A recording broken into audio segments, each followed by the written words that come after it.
Bathroom का बंटवारा part 1। Kalyani देवी के 2 बेटे थे। बड़े बेटे की शादी को 1 साल बीत चुका था, तो वहीं अब छोटे बेटे को शादी कर कल्याणी और उसका पति सुखदेव अपनी जिम्मेदारी पूरी कर देते हैं। सुबह के समय कल्याणी की बड़ी बहू अनीता भागती हुई बाथरूम की तरफ जाती है, लेकिन बाथरूम का दरवाज़ा ही बंद होता है। अरे इस वक्त कौन है बाथरूम में? दरवाज़ा पीटू क्या? नहीं नहीं नहीं, कहीं ससुर जी हुए तो। अरे क्या मुसीबत है। अनीता बेचारी चुपचाप बाथरूम के बाहर खड़ी हो जाती है।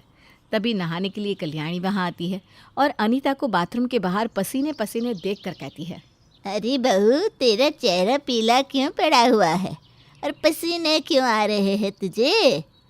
माँ जी पहले दरवाज़ा खटखटा कर पूछो ना, ससुर जी को और कितनी देर लगेगी? लेकिन वो तो हॉल में बैठे अखबार पढ़ रहे हैं। तो फिर बाथरूम में कौन है? पिछले 15 मिनट से यहीं खड़ी हूँ, अब तो कंट्रोल ही नहीं हो रहा। तभी बाथरूम का दरवाज़ा खुलता है और अंदर से कल्याणी का छोटा बेटा अनुज बाहर आता है। तो अनीता गुस्से में उसे साइड करती हुई अंदर जाती है, तो एकदम से बाहर आकर कहती है, देवर जी ये क्या हरकत है? आप फ्लैश क्यों नहीं करते? आपसे तो बाद में निपटती हूँ। वो जोर से दरवाज़ा बंद करती है। अनुज और कल्याणी पीछे हट जाते हैं। लगता है मैंने निकलने में ज़्यादा देर कर दी, इसीलिए भाभी ने ऐसा बर्ताव किया। नालायक, तो फ्लश क्यों नहीं करता? अभी तेरे किए कराए पर बहू पानी फेरे अच्छा लगता है क्या? हाँ हाँ पायल आ रहा हूँ। माँ मैं जाता हूँ, पायल बुला रही हैं। पर मुझे तो कोई आवाज़ नहीं आई। अनुज नजरें चुराते हुए वहाँ से चला जाता है। कुछ ही देर में सभी नाश्ते के लिए बैठते हैं, तो अनीता अपना गुस्सा दिखाते हुए टेबल पर प्लेट पटकती है। तभी घर की छोटी बहू कहती है, अरे दीदी, बर्तन क्यों पटक रही हो? कुछ कहना है तो मुंह से कह लो। कहना तो बहुत कुछ है, लेकिन कहूँगी इतना ही कि देवर जी को बाथरूम का इस्तेमाल करना अच्छे से सिखा दो तो अच्छा रहेगा। भाभी सॉरी ना, मैं फ्लश करना भूल गया था, आगे से ध्यान रखूँगा। वाह देवर जी, खाना खाकर पानी पीना तो भूलते नहीं, फिर ये काम क्यों भूल जाते हो? सही तो कह रही है पायल। अरे शांत हो जाओ तुम सब, खाने पर बैठे हो लेकिन बातें बाथरूम की कर रहे हो। ऐसे में भला खाना अंदर कैसे जाएगा? सुखदेव के कहने पर सभी शांत हो जाते हैं और चुपचाप खाना खाने लगते हैं। कल्याणी और सुखदेव ने घर तो अच्छा बनाया था, लेकिन दिक्कत एक ही थी कि बाथरूम एक ही था, जिसके चलते बाथरूम को लेकर घर के सदस्यों में अनबन होती रहती थी। एक रोज़ राजीव दोपहर के समय ही ऑफिस से लौट कर आता है, तो अनीता उसके लिए पानी लेकर आती है। क्या बात है, आज आप बड़ी जल्दी घर आ गए? हाँ, ऑफिस के काम से बाहर गया था, फिर मीटिंग के बाद बॉस को ड्रॉप किया और फिर मैं भी घर आ गया। चलो सही है, आप हाथ मुँह धो लीजिए, मैं खाना लगाती हूँ। अरे नाना, बाहर बहुत धूप थी अनीता, मुझे पहले नहाने दो, फिर आराम से खाना लगाना। ठीक है, आप बाथरूम में जाइए, मैं आपके कपड़े लेकर आती हूँ। कुछ ही देर में जैसे ही राजीव बाथरूम में कदम रखता है, तो वो फिसल कर बाथरूम के फर्श पर गिर जाता है। उसकी आवाज़ सुनकर सभी घर वाले बाथरूम के बाहर इकट्ठे हो जाते हैं। हे भगवान, अब गिर कैसे गए? अरे पहले कोई मुझे उठाओ तो सही। हाँ हाँ हाँ बेटा। सुखदेव राजीव को उठने में मदद करता है और हॉल में ले जाकर सोफे पर बिठा देता है। बेटा तू ठीक तो है ना? वरना डॉक्टर के पास चलते हैं, कहीं कोई हड्डी वड्डी ना टूट गई हो। अरे माँ जी कैसी बात कर रही हैं आप? शुभ शुभ बोलिए ना। जी आप गिरे कैसे? उससे पहले ये बताओ कि बाथरूम में कौन गया था मेरे जाने से पहले? मैं पूछता हूँ, बाथरूम के फर्श पर साबुन कौन रखता है? मैंने जैसे ही कदम रखा वैसे ही फिसल गया मेरी कमर।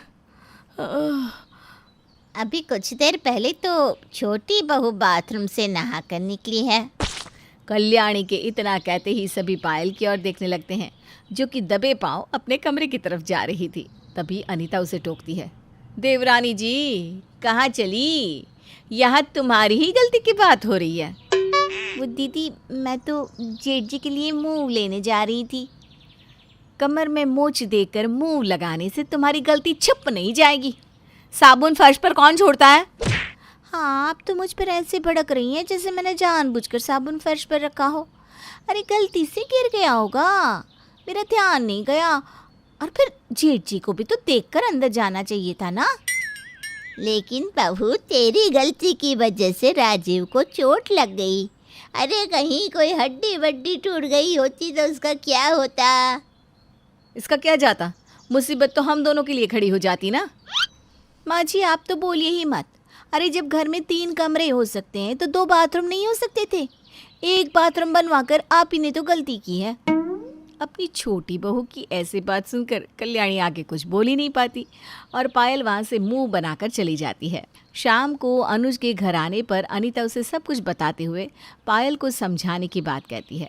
तभी पायल वहाँ आकर कहती है, लो, देवर आया नहीं कि भाभी ने चुगली करनी शुरू कर दी। पायल, ये किस तरह से बात कर रही हो तुम? देखो दीदी, गलती से साबुन बाथरूम के फर्श पर गिर गया था। अब इस छोटी सी बात का तमाशा क्यों बना रही हैं आप? अरे पायल, शांत हो जाओ, भाभी बड़ी है, तुम्हें कम से कम इस बात का लिहाज करना चाहिए। माफ़ी मांगो भाभी से। हाँ छोटी बहू, अब ख़त्म भी करो इस बात को और आगे से बाथरूम इस्तेमाल करते हुए अच्छे से देख कर निकलना, ताकि अगले को कोई परेशानी ना हो। सबकी बातें सुनकर पायल को एहसास होता है कि अनजाने में ही सही, लेकिन उसकी वजह से राजीव को चोट लगी। इसलिए वो अपनी जेठानी से माफ़ी मांगकर बात को ख़त्म कर देती है। जिसके बाद कुछ दिन तक तो बाथरूम को लेकर घर में कोई लड़ाई नहीं होती। एक रोज़ शाम के समय पायल सबके लिए चाय लेकर आती है। तभी सुखदेव के चिल्लाने की आवाज़ आती है, भगवान, अरे कहाँ हो तुम, जरा इधर आओ। अब इनको क्या हो गया जो इस तरह चिल्ला रहे हैं? माँ जी, ससुर जी की आवाज़ तो बाथरूम की तरफ से आ रही है। हैं? अरे अब क्या दिक्कत हो गई बाथरूम में? तभी सभी बाथरूम की तरफ जाते हैं और देखते हैं कि बाथरूम के फर्श पर बाल बिखरे होते हैं। ये देखकर कल्याणी अपनी बहुओं को घूरती है, माँ जी ये बाल मेरे नहीं है। माँ जी ये बाल मेरे नहीं है। तो क्या मेरे हैं? माँ जी ये ना दीदी के ही बाल होंगे, मैंने देखा है इनके बाल ना बहुत झड़ते हैं।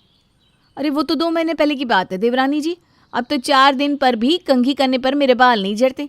ये तुम्हारा ही किया धरा है।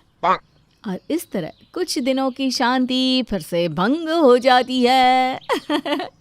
और कल्याणी की दोनों बहुओं में बाथरूम में टूटे बाल किसके, इस बात को लेकर लड़ाई होती है। सुखदेव वहाँ से परेशान होकर चला जाता है। वहीं कल्याणी दोनों को किसी तरह शांत कर अपने कमरे में जाने को कहती है। बस बहुत हुआ, बाथरूम के चक्कर में मैं और बातें अब बर्दाश्त नहीं कर सकती। दीदी ने तो आज हद ही कर दी। अरे एक बार साबुन बाथरूम के फर्श पर क्या रह गया, ये तो हर बात के लिए मुझे ही जिम्मेदार ठहराती है। अब या तो घर में दूसरा बाथरूम बने या फिर इस बाथरूम का बंटवारा हो। तो दोस्तों, बाथरूम की वजह से घर में हो रही लड़ाई के चलते क्या घर में बाथरूम का बंटवारा होगा या फिर इस समस्या का कोई समाधान निकलेगा, जानेंगे हम कहानी के अगले भाग में।